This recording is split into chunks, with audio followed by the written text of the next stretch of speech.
Alright, so I've just put up some reviews of the FS Widget's flight planning and moving map and other apps for the iPad, and I'm about to fly the next leg of my round the world trip, and I thought I would just do a quick look at an alternative way to do the flight plan.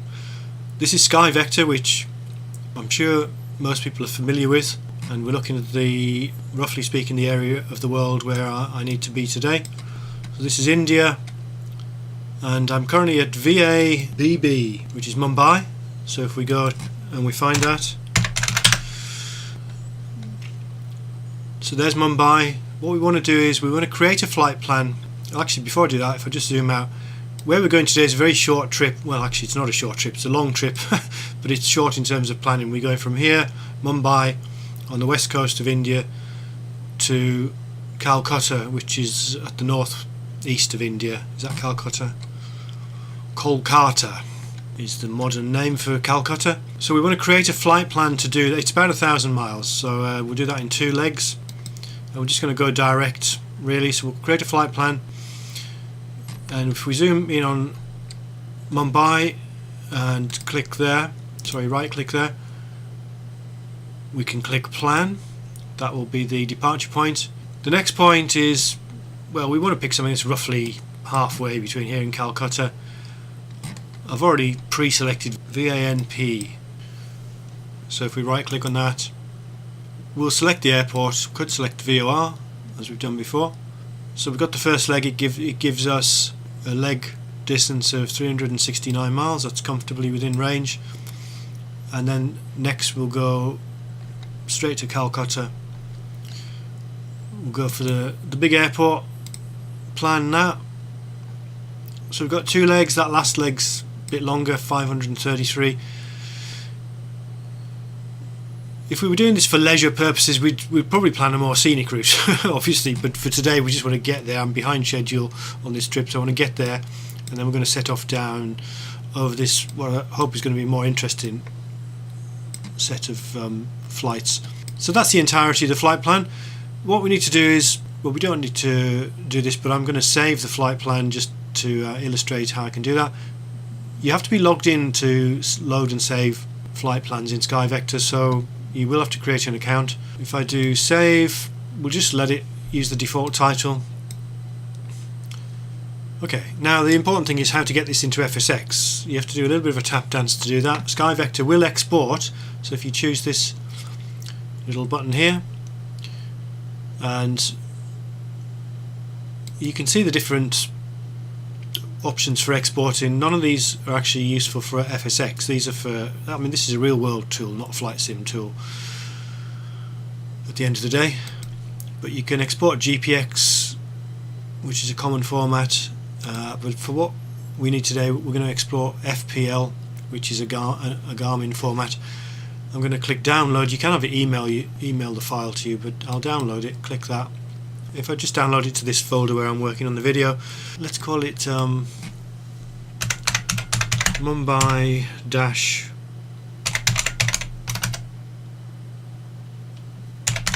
Calcutta, why not, .fpl. So that's all we need from SkyVector for now. So if we go over to Explorer, we can see this is the file we just saved. Now that's not in a format that FSX can use, so we need a converter. The converter I'm using is available for free, and you can get it from the AVSIM library, and here it is. It's called SkyVector to FSX converter .zip. If you download that, I've already done that, and where is that? That's in here. Now actually, when you download this from AVSIM, you don't get the most recent version. You get version 1.047, but when you run it, there's a little, it's not the most inspiring of user interfaces, but stick with it because it does what you need it to do. Over here there's a little, this looks like a web browser widget here that's showing us a blog page, but there's a link on here to the updated version. Yeah, there it is. Download update file. So I suggest you do that, get the most up-to-date version, and that's what this is. This is 1.048. So what you want to do is you want to go File, Open, and then choose the FPL file we just saved. It will load that. I don't know, you can tinker with some of this, but you don't really need to. And then the clever bit is you want to save as FSX. We'll save it in the same place. Yeah, we'll let it save as VABB to VECC.plan. PLN is the extension for the flight sim, so we'll do that, and it's as simple as that. And just to reassure you that this works well for non-trivial plans, that's a fairly trivial plan. If I load up my mother of all plans, which is actually the whole round the world trip that I used to rough out my original route on SkyVector, it takes a while to load that in, but there it is. That's my round the world trip starting at EGWW, which is Luton, and ending in EGWW Luton. So once we get over to FSX, we'll try loading that flight plan in, and we'll see it from that end. So we're at the other end of that link now. We're up in FSX. We're just going to try loading that flight plan in. Flight plans, VABB to VACC.plan. Alright, so we're on the ground now in what I hope is Mumbai, and if we look on the GPS and check out the flight plan, we have indeed got VABB to VANP to VECC. Now, just as a matter of interest, if I go in and load my mother of all flight plans, which is the whole round the world trip, and this again was produced by the same route, created on SkyVector, converted with the free tool. So if we check that out on the GPS, got a flight plan, you see we've got the whole deal. And if I can scroll down it like that, VAMP menu, activate, yes please. So now we've got the same deal, but we're on the big flight plan.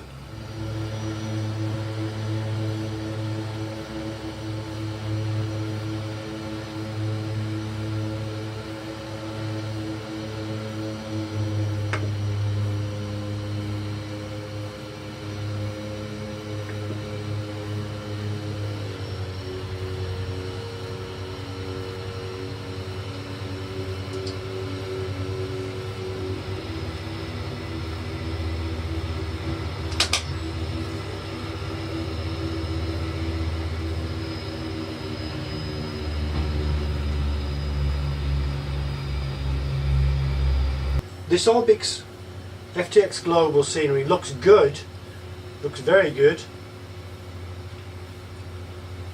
but it's repetitive. You know, it's very clear that there are repeating tiles, but that's what we're looking at. You know, that's, well, I think it's pretty good quality in terms of the texture tiles, but in terms of the particular configurations of ground buildings, the particular texture tiles, I guess, you know, that one in the middle of the screen there with a sort of intersecting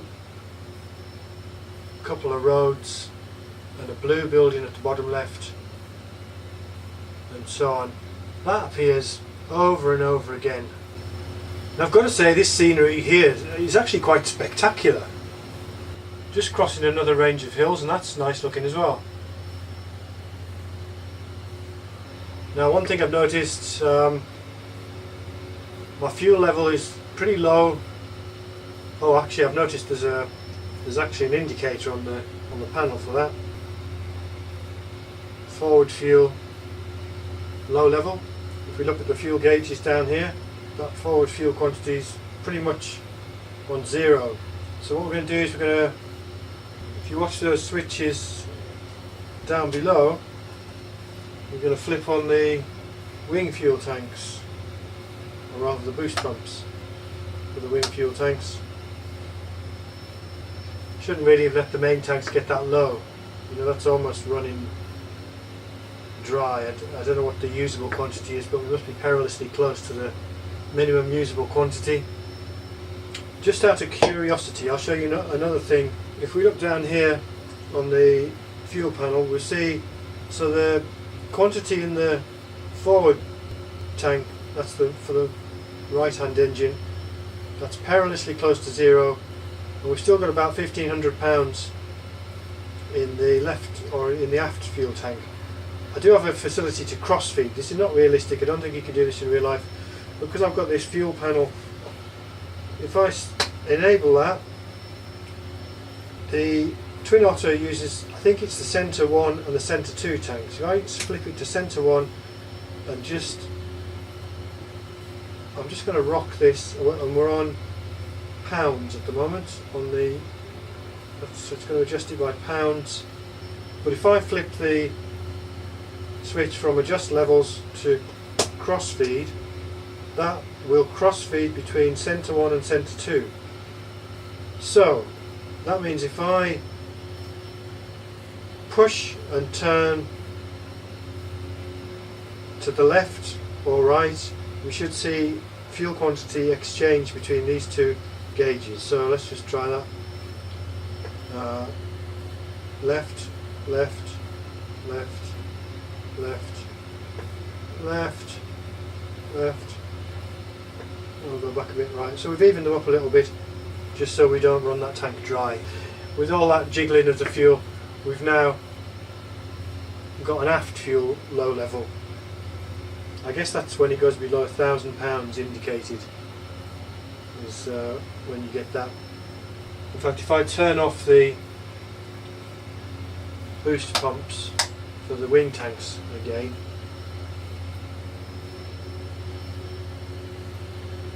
we'll probably get that forward low level light will come on very soon.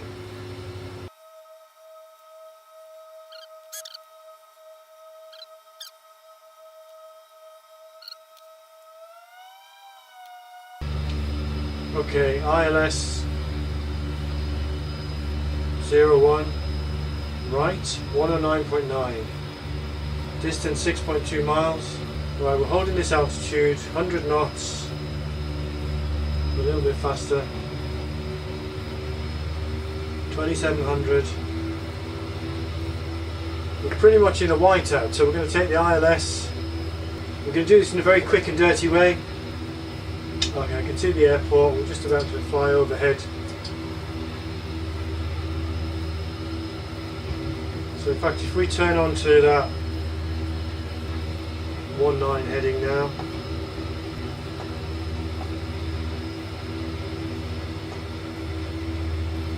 Okay, there it goes.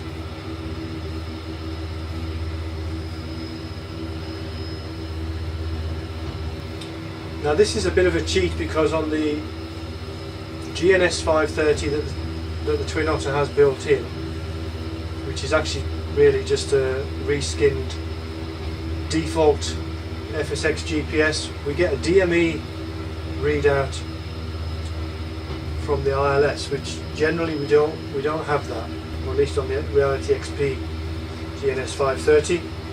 So what we really should do is dial in on DME2. Let's do that. So nav2 113.7, flip it over, DME 5.3. Yeah, okay, so this is our DME. So we're at about 10.5 miles. What I'm going to do now is make a 45-degree turn, and once we level out, we're going to start the stopwatch. So we're going to fly for a minute on this heading, and then we're going to do a 180 reversal, and that'll allow us to intercept the localizer. Below the glide slope, we can already see that on the indicator, so even though this is a bit of a DIY intercept, we're going to make it happen. So we're coming up to a minute on the stopwatch, so we're going to start that turn.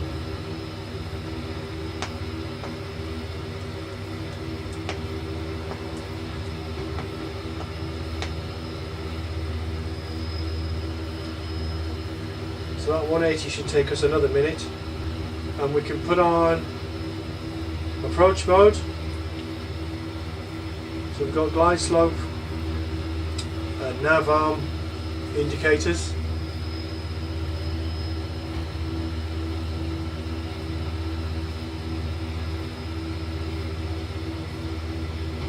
So now we should be levelling out on an intercept course of about 45 degrees on the HSI. We'll be looking at the flags on the autopilot. We should get the localizer pretty quickly. There you go, we've got the localizer.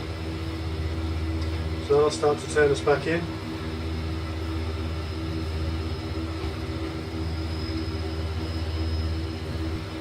Well, we've used a quarter of the fuel in the wing tanks so far, so we don't have a lot of reserve fuel left now. 8 miles out.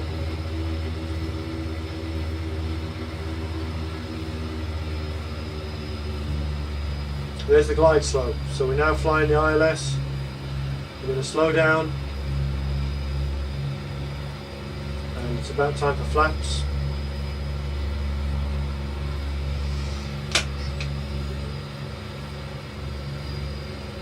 We'll go straight to 2 notches, I think, with the flaps. I can see the approach lights now, right here.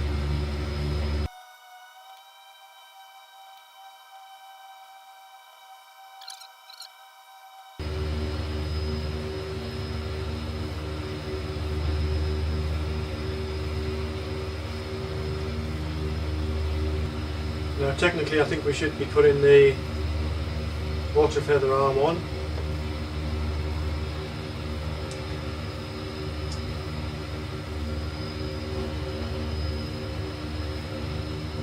We've got the marker beacon.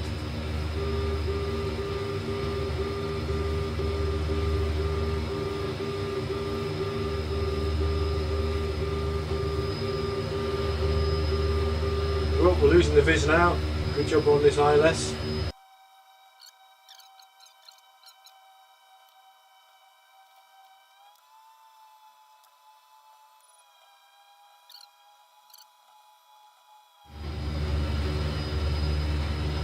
A little bit longer, pretty much within the touchdown zone.